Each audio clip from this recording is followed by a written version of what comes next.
The moment Lakshmana left, Ravana, who had been watching, emerged from his hiding place. He stood at the gate of Panchavati cottage and called, "Who is there? Anyone inside to welcome a sannyasi?" He was in the garb of a hermit, lean, scraggy, and carrying a staff and a wooden begging bowl in his hand. His voice shook as if with old age. His legs trembled as he called again, "Is anyone living in this hut?" Sita opened the door and saw the old man and said, "You are welcome, sir. What do you want?" Ravana was overwhelmed by the vision before him. Sita invited him in and gave him a seat while his mind buzzed with 1,000 thoughts. "She should be mine. I'll make her the queen of my empire and spend the rest of my days in obeying her commands and pleasing her in a million ways. I'll do nothing else in life except enjoy her company. Ah, how perceptive and helpful my sister has been. Not a word of exaggeration in her description. Absolutely perfect. Perfection.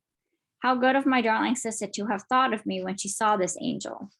I shall reward my sister by making her the queen of my empire. She shall rule in my place while I live in the paradise of this woman's company." He had already forgotten that he had intended to make Sita the queen of his empire. While in his mind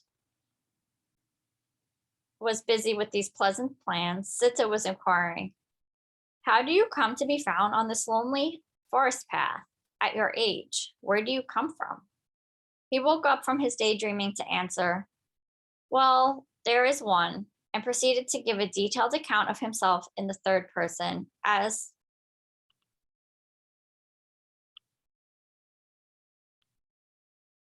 Amanda's joining.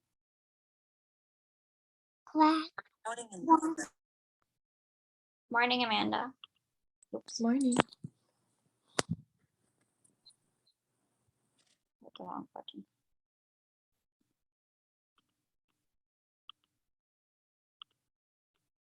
He woke up from his daydreaming to answer, "Well, there is one," and proceeded to give a detailed account of himself in the third person, as the mightiest in creation, favorite of the great Lord Shiva himself, powerful enough to order the sun and the moon to move in or out of their orbits as he pleased.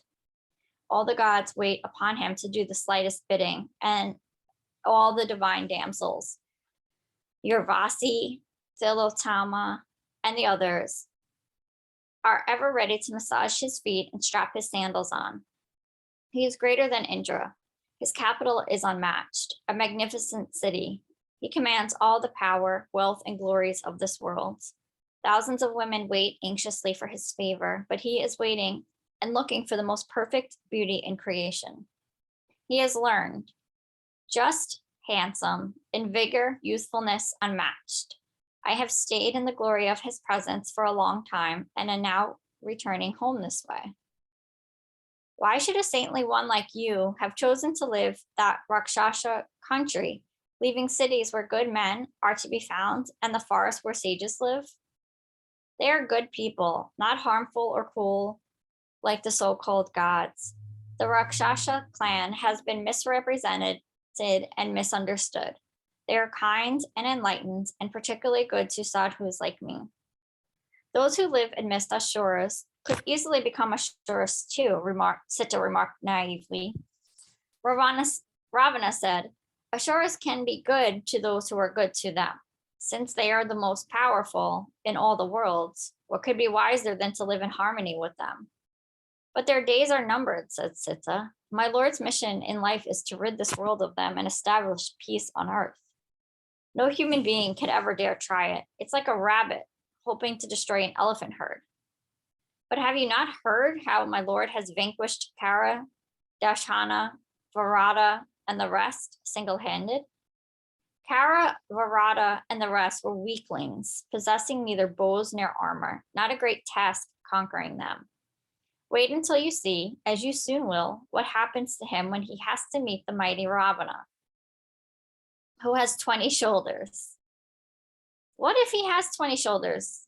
Did not just a two-shouldered man like Parasurama once imprison Ravana till he cried for mercy? This statement enraged Ravana. His eyes became bloodshot with anger and he ground his teeth. Gradually, he was losing his saintly disguise. Noticing the transformation, Sita began to feel puzzled, and presently he loomed over her fearsomely in his natural form. Sita had no courage to utter any word. Ravana said, "For your stupid statement, I would have crushed and eaten you, except for the fact that you are a woman, and I want you, and I will die if I don't have you. Oh, swan-like one, my 10 heads have never bowed to any god in any world, but will take off my crowns and touch your feet with my brow. Only be my queen and command me what to do." Sita covered her ears with her hands. "How dare you speak thus? I am not afraid to lose my life, but if you wish to save yours, run and hide before Rama sees you. Rama's arrows cannot touch me. You could as well expect a mountain to split at the touch of a straw. Ravana said, "Be kind to me. I am dying for your love. I will give you a position greater than anything a goddess can have. Have consideration, have mercy. I prostrate myself before you." When Ravana fell to the floor, Sita recoiled and started weeping aloud. "Oh, my lord, oh, brother Lakshmana, come and help me." At this, Ravana, remembering an ancient curse that if he touched any woman without her consent, he would die that instant, dug the ground under Sita's feet, lifted it off with her, and placed it in his chariot and sped away. Sita fainted, revived, desperately tried to jump off the chariot, cried, lamented, called upon the trees, birds, and animals, and the fairies of the woods to bear witness and report her plight to Rama, and finally cursed Ravana as a coward and a trickster who had adopted treacherous means only because he was afraid of Rama. Otherwise, would he have not faced Rama and fought him? Ravana only treated her words as a great joke and laughed at her. "You think too highly of Rama, but I don't. I do not care to fight him because it's beneath our dignity to confront a mere human being. Ah, yes, your class are ashamed to contend with humans, but you may covet and treacherously attack a helpless woman. This is a noble achievement, I suppose. Stony-hearted Rakshasas like you do not know what is wrong and what is right. If you have the courage to face my husband, stop your chariot immediately. Don't drive it farther." All this only amused Ravana, who laughed and bantered and uttered reckless pleasantries. At this moment, he felt an obstruction in the course of his flight. Jatayu, the great eagle who had promised to guard the children of his old colleague and friend Dasaratha, noticed the danger that had befallen Sita, shouted a challenge, and obstructed Ravana's passage, hurling himself on Ravana with all his might. It was as if a mountain were hitting the speeding chariot.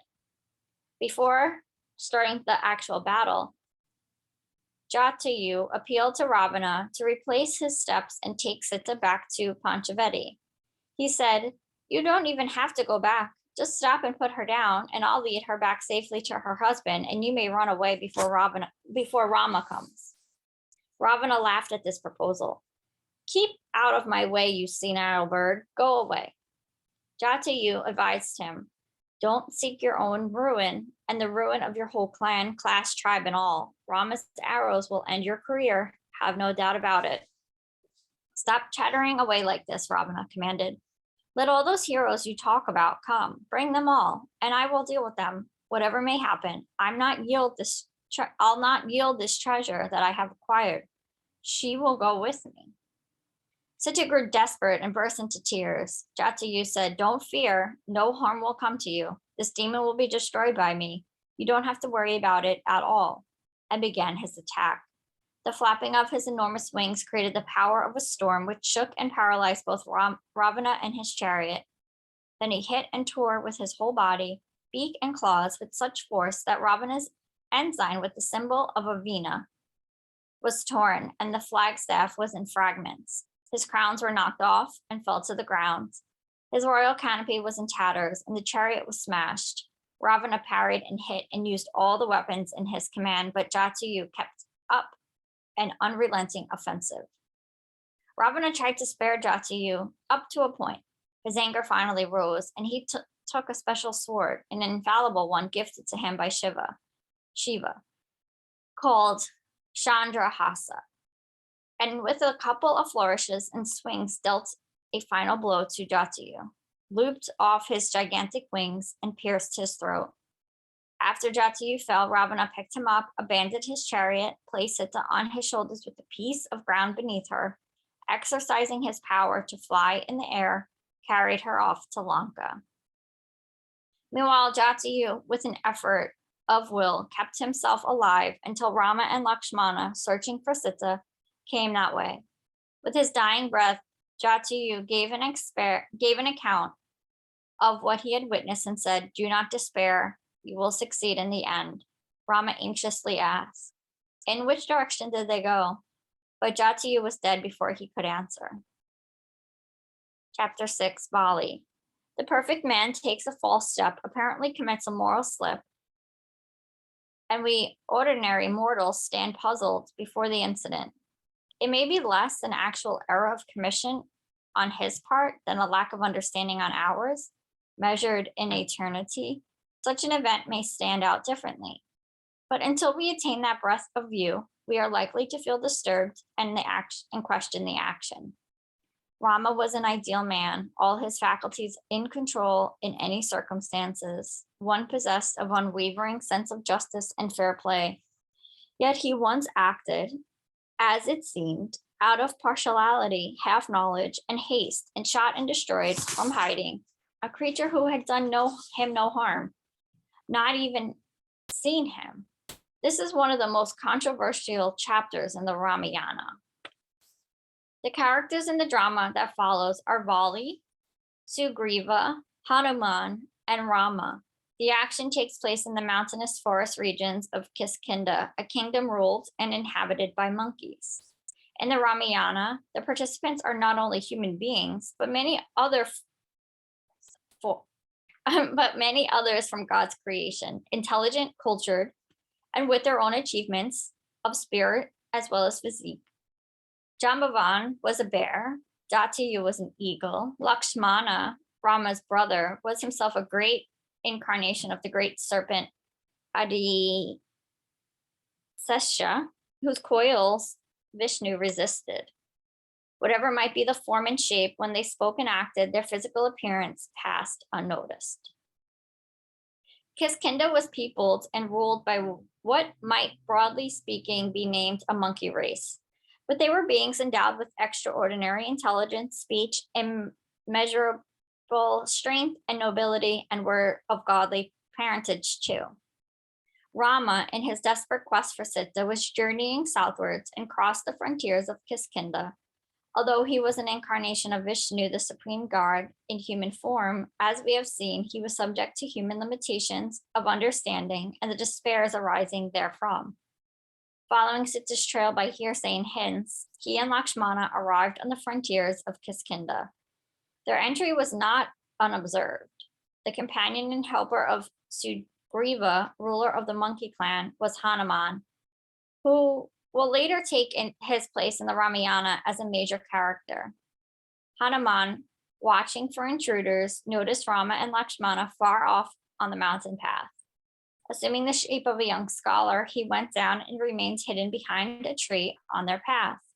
When they approached, he observed them closely and reflected within himself. So noble looking, who are they? They are clad in tree bark, hair matted and knotted, aesthetics. But they bear enormous bows on their shoulders. Aesthetics armed like warriors, or warriors clothed in aesthetics robes. What they look like whom? They appear to be incomparable beings, no way of judging by comparison. Are they gods? But they look so human. Hanuman, unable to contain himself, stepped up before them and announced, "I am the son of Vayu and Ajna, and I am called Ajaneya, or Hanuman. I am the god, and I am in the service of my chief, Sugriva, who is the son of the sun god. I welcome you to our kingdom on his behalf." Rama whispered to his brother, "Don't be misled by his appearance. He looks like a youthful scholar, but he must possess He must be possessed of great powers. And then he said, please guide us to your chief. Now Hanuman asked, whom shall I say? Whom shall I have the honor of announcing? While Rama paused, Lakshmana stepped in to say, we are the sons of Dasaratha, the late king of Ayodhya. He narrated briefly their history and explained why they were here rather than at the palace in the capital city. On hearing this story, Ajaneya prostrated himself at the feet of Rama. Rama said, no, you are a man of learning and I am only a warrior and you should not touch my feet. Whereupon Hanuman or Ajaneya said, I assumed the scholar's form only for the purpose of coming before you, and resumed his real stature and the form of a giant monkey. He then left them to return later, accompanied by Sugriva. Rama, at the first sight of Sugriva, felt an instinctive compassion and also felt that this was a momentous encounter, a turning point in his own life. Sugriva, sensing his sympathetic attitude, seized this occasion to mention his difficulties in a general way. Through no fault of my own, I suffer exile and